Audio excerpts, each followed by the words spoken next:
हं. नमस्कार मित्रो. आज आपल्या सोबत पुणे जिल्ह्यातल्या जुन्नर तालुक्यामधल्या आळेपाटा इथल्या महाविद्यालयातले प्राध्यापक डॉक्टर केशव बोरकर आपल्या सोबत आहे. नमस्कार सर. नमस्कार, सर, नमस्कार. आमच्या श्रोत्यांना पहिल्यांदा तुमचा थोडा परिचय करून द्या आणि तो परिचय करून दिल्यानंतर तुमचं जे लेखन आहे 2 पुस्तकांचं त्याबद्दल बोलायला आम्हाला आवडेल. धन्यवाद सर. आपण माझं या निमित्तानं स्वागत केलं याविषयी मला खूप आनंद वाटला. त्यासाठी मी प्रथमतः आपल्याप्रती कृतज्ञता व्यक्त करतो आणि माझा थोडक्यात परिचय सांगतो. मी प्राध्यापक डॉक्टर केशव नामदेव बोरकर, मूळ गाव धोलवड, अष्टविनायकातल्या ओझर गणपतीजवळ माझं छोटंसं गाव आणि ती माझी जन्मभूमी आणि सध्या माझी कर्मभूमी म्हणजे ज्ञानदेवांच्या माध्यमातून ज्या रेड्याच्या मुखातनं वेद बोलवले त्या रेड्याची समाधी ज्या ठिकाणी आहे त्या तीर्थक्षेत्र आळे या ठिकाणी मी ज्ञानेश्वर गणपती मंडळाच्या बाळासाहेब जाधव कला व वाणिज्य महाविद्यालयामध्ये इंग्रजी विभाग प्रमुख म्हणून गेली 31 वर्षे सेवा करत आहे. विद्यार्थ्यांना इंग्रजी भाषा व साहित्याचे धडे देत असताना मी काव्यलेखन साहित्याचा रसिक असल्यामुळे स्वतः कविता, चारोळ्या आणि विशेषतः अभंग रचना लिहिण्याचा सातत्यानं प्रयत्न करत असतो आणि त्या माध्यमातून माझी आपल्या हातात असलेली ही 2 पुस्तकं, ग्रीष्मांत हा कविता संग्रह आणि जीवन त्यांना कळले हो हा एक चारोळी संग्रह एक 4 वर्षापूर्वी प्रसिद्ध केलेला आहे. सर, तुम्ही बोलत बोलत आता ज्ञानेश्वर आणि ज्ञानेश्वरांच्या रेड्याचा उल्लेख केला.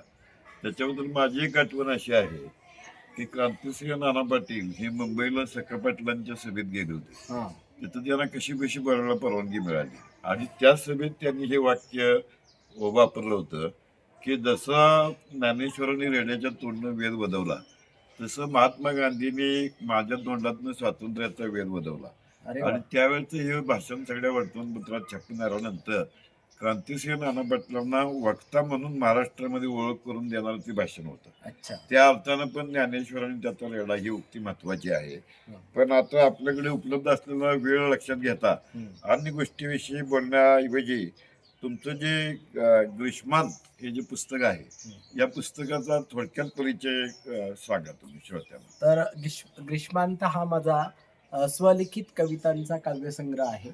ग्रीष्मांत या शीर्षकाबद्दल सांगायचं म्हणजे ग्रीष्म ऋतू हा थोडासा उदासीनता दाखवणारा ऋतू असतो. सृष्टीमध्ये सगळ्या प्रकारची आपण म्हणतो हिरवळ नाहीशी झालेली असते आणि मग ग्रीष्माचा जेव्हा अंत होतो आणि जेव्हा पुन्हा मग वसंत फुलू लागतो तर तो ग्रीष्मांत होऊन जीवनामध्ये वसंत फुलतो हा एक जीवनाचा भाग आहे.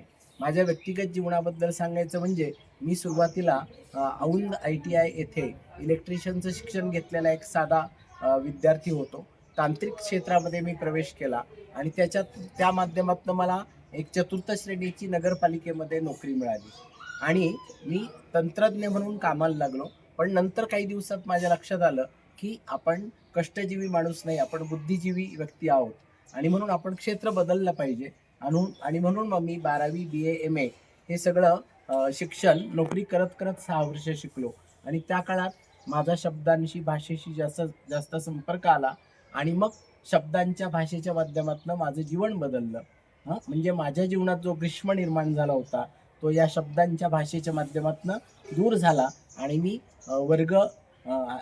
अधिकारी वर्ग 1 क्रमांकाचं पद म्हणजे प्राध्यापक पद 1994 साली इंग्रजी भाषेचा प्राध्यापक म्हणून सेवेत रुजू झालो. असा एक माझ्या जीवनातला ग्रीष्मांत झाला. त्यानंतर ते शिक्षण घेत असताना माझी आत्ताची जी सहचारिणी आहे सौभाग्यवती माधुरी हिने मला खूप मदत केली. मी त्या काळात जीवनामध्ये असा एक प्रकारे आत्मविश्वास गमावलेला एक युवक होतो.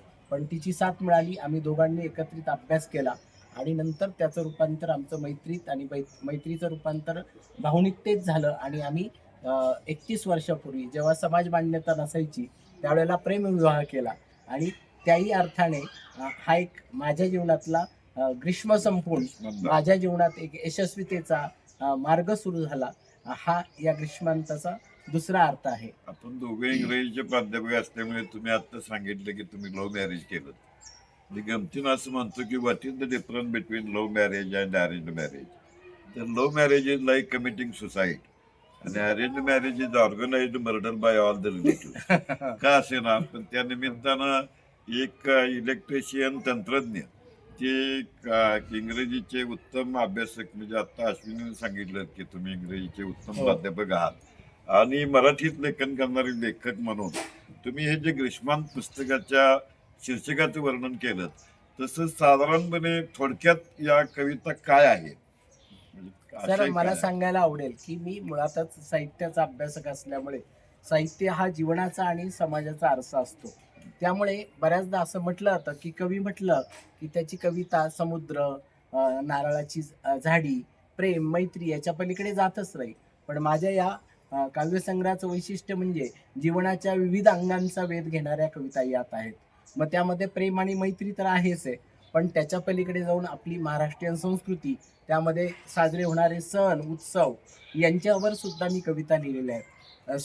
समाजामध्ये गरीब श्रीमंती असा जो आपल्याला वर्ग दिसतो, तर इथे गरिबाचं, दारिद्र्याचं दुःख व्यक्त करणाऱ्या सुद्धा कविता आहेत. महाराष्ट्राची आपली जी संतांची थोर परंपरा आहे, तर त्या वारकरी संप्रदायावर आधारित माझी वारी पंढरीची कविता यात आहे. संत नामदेवांसारख्या शिंपी समाजाच्या कुळामध्ये मी जन्माला आलेलो असल्यामुळे संत नामदेवांचं चरित्र व्यक्त करणारा अभंग मी या ठिकाणी 16 चरणाचा लिहिलेला आहे. संत सावता महाराजांचं चरित्र केवळ 11 चरणामध्ये रचनाबद्ध केलेला अभंग सुद्धा या पुस्तकात आहे. आणि सगळ्यात महत्त्वाचं म्हणजे या पुस्तकाच्या शेवटच्या भागामध्ये एक कविता आहे की त्या कवितेचे शीर्षक मला या ठिकाणी सांगायला आवडेल की झोपडीत माझ्या. म्हणजे आपल्याला आपल्या शालेय जीवनामध्ये राजास जी महाली सौख्ये कधी मिळाली, अशा प्रकारची एक कविता होती. तर अशाच आशयाची झोपडीत माझ्या नावाची कविता मी या ठिकाणी व्यक्त केलेली आहे. झोपडीत माझ्या ही कविता हा. वाचून दाखव काय आहे? हा, तर त्या कवितेचा आशय असा आहे, समाजामध्ये एकदम सुखावं जीवन जगणारी श्रीमंत माणसं आहेत. त्यांना सुरक्षितता किंवा आपण ज्याला म्हणतो लक्झरी अपेक्षित असते, आरोग्याची काळजी असते. पण झोपडीत राहणारा एक सर्वसामान्य माणूस, तो या सगळ्यापासून दूर असतो, तरी सुद्धा तो किती सुखी जीवन जगू शकतो याचं सुंदर वर्णन माझ्या कवितेत आलेलं आहे. म्हणजे समाजाची जी दरी आहे, कशाची, श्रीमंती आणि गरिबीची, माझं मुद्दा ती ती हा. कविताच वाचून दाखवा. तर या कवितेत मी असं म्हणतो, सौख्य सारे माझ्या झोपडीत आहे, सौख्य सारे माझ्या झोपडीत आहे, दाट हर्ष माझ्या अंतरात आहे. भिंती पाचटाच्या नसले जरी दार, भिंती पाचटाच्या नसले जरी दार, सुरक्षित मी माझ्या झोपडीत आहे, सुरक्षित मी माझ्या झोपडीत आहे, सौख्य सारे माझ्या झोपडीत आहे. शोषित ऊन वारा उभी जरी आहे, शोषित ऊन वारा उभी जरी आहे, निवांत मी माझ्या झोपडीत आहे, सौख्य सारे माझ्या झोपडीत आहे. संग उंदीर सापांचा तिला जरी आहे, संग उंदीर सापांचा जरी तिला आहे, आबादित मी माझ्या झोपडीत आहे, सौख्य सारे माझ्या झोपडीत आहे. कडे कोट पहारा भोवताली जरी नसे, कडे कोट पहारा भोवताली जरी नसे, भयमुक्त मी माझ्या झोपडीत आहे, भयमुक्त मी माझ्या झोपडीत आहे.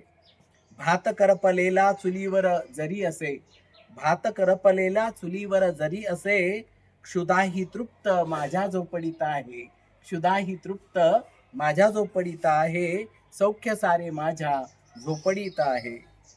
न्हाणी उघडी मागे माझी जरी असे, न्हाणी उघडी मागे माझी जरी असे, रोगमुक्त मी माझ्या झोपडीत आहे, रोगमुक्त मी माझ्या झोपडीत आहे, सौख्य सारे माझ्या झोपडीत आहे. गंधनी पावडर इथे जरी नसे, गंधनी पावडर इथे जरी नसे, हसरे हे गाल माझ्या झोपडीत आहे, हसरे हे गाल माझ्या झोपडीत आहे, सौख्य सारे माझ्या झोपडीत आहे. अभाव श्रीमंतीचा इथे जरी आहे, अभाव श्रीमंतीचा इथे जरी आहे, माणुसकी झरा माझ्या झोपडीत आहे, माणुसकी झरा माझ्या झोपडीत आहे, सौख्य सारे माझ्या झोपडीत आहे. दाट हर्ष माझ्या अंतरात आहे, दाट हर्ष माझ्या अंतरात आहे. तर तुमची ही जी झोपडीत माझ्या कविता जी आहे, हे असं म्हटलं जातं की कुठल्याही घरात सुख समाधान आहे की नाही हे ओळखायचं कशावरनं, तर त्या घरातली करती स्त्री जी आहे हा ती जर हसतमुख असेल तर घर आनंदात आहे अगदी असं बरोबर आहे. आपण हा. म्हणतो. आणि त्या पद्धतीनं त्या झोपडीत माझ्या ह्या पूर्वीच्या कवितेची आठवण करून देणारी, पण प्रतिकूल दरिद्री परिस्थितीमध्ये देखील आनंद मानणारी अशा हा. प्रकारचं दारिद्र्य आणि सुख समाधान आनंदाच्या मूल्याचा काही संबंध नाही असं हो दर्शवणारी ही निश्चित उत्तम निश्चित. कविता हम्म. तुम्ही सादर केलीत. आम्ही तुमचे आभारी आहोत. या पुस्तकाबरोबर तुम्ही म्हणजे मी एकोळी प्रकार हाताळतो, तर हो हो तुम्ही वाचतो चारोळी सर मी तुमच्या, सुंदर चारोळी असतात. चारोळी नावाचा जो प्रकार केलेला आहे, तुम्ही पुस्तक काढले त्याच्यावरती हे जेवण त्यांना कळले हो, हो. तर ह्यातल्या एक दोन चारोळी वाचून दाखवा. तर आता कवी म्हटलं की नाही म्हटलं तरी थोडं प्रेम, मैत्री, प्रणय या गोष्टी येतातच. तर या चारोळीच्या पुस्तकाच्या मलपृष्ठावर जी मी लिहिलेली चारोळी आहे ती थोडी प्रेम, मैत्री आणि प्रणय असा सुरेख संगम असणारी आहे. तर ती चारोळी मी या निमित्तानं सादर करतो माझ्या रसिक श्रोत्यांसाठी. चांदवा बिलोरी न भात, चांदवा बिलोरी न भात, गंधाळ मोगरा केसात. चांदवा बिलोरी नभात, गंधाळ मोकरा केसात, मधुमासी आस मनात, मधुमासी आस मनात, प्रिये भिजावे प्रणयात, प्रिये भिजावे प्रणयात. तर मित्र, हे आपल्यासोबत आज डॉक्टर केशव बोरकर हे काळेफाटा इथले प्राध्यापक होते. आणि बेर्ले गावामध्ये त्यांची भेट झाल्यानंतर त्यांनी आपल्या दोन्ही पुस्तकाबद्दल भरभरून बोलले, त्याचा आशयही त्यांनी व्यक्त केला. तर तुमचं मनपूर्वक आभार आहे. धन्यवाद सर, धन्यवाद.